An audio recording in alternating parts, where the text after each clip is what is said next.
Moby Dick. Or the Whale. By Herman Melville. Chapter 1, Loomings. Call me Ishmael.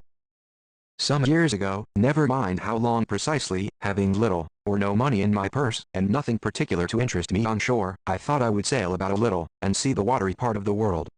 It is a way I have of driving off the spleen and regulating the circulation.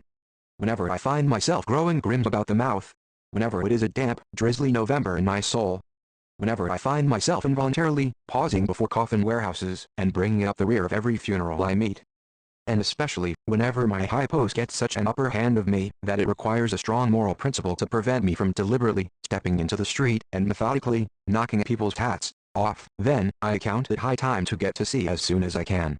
This is my substitute for pistol and ball. With a philosophical flourish Cato throws himself upon his sword. I quietly take to the ship. There is nothing surprising in this.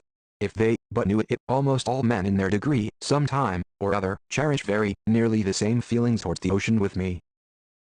There now is your insular city of the Manhattoes, belted round by wharves as Indian Isles by coral reefs. Commerce surrounds it with her surf. Right and left, the streets take you water award.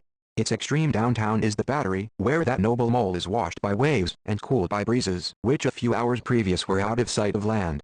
Look at the crowds of water gazers there. Circumambulate the city of a dreamy Sabbath afternoon.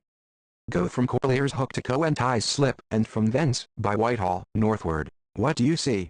Posted like silent sentinels, all around the town, stand thousands upon thousands of mortal men fixed in ocean reveries. Some leaning against the spills. Some seated upon the pierheads. Some looking over the bulwarks glasses of ships from China.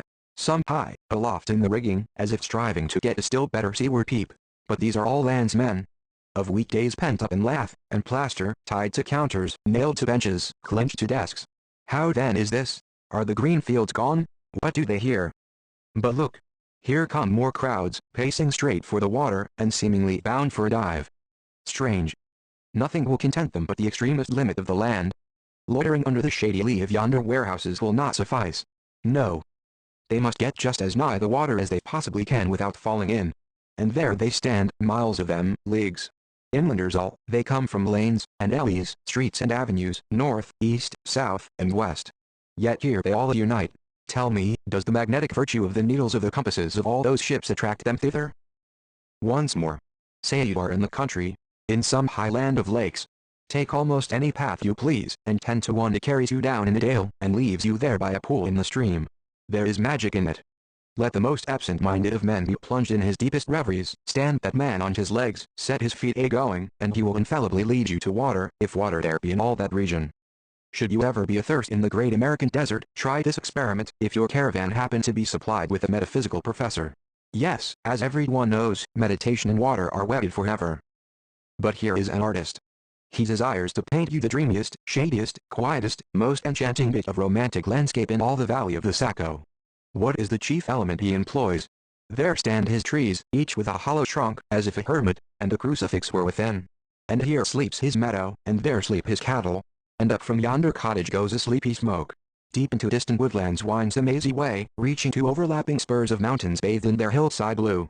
But though the picture lies thus tranced, and though this pine tree shakes down its sighs like leaves upon this shepherd's head, yet all were vain, unless the shepherd's eye were fixed upon the magic stream before him.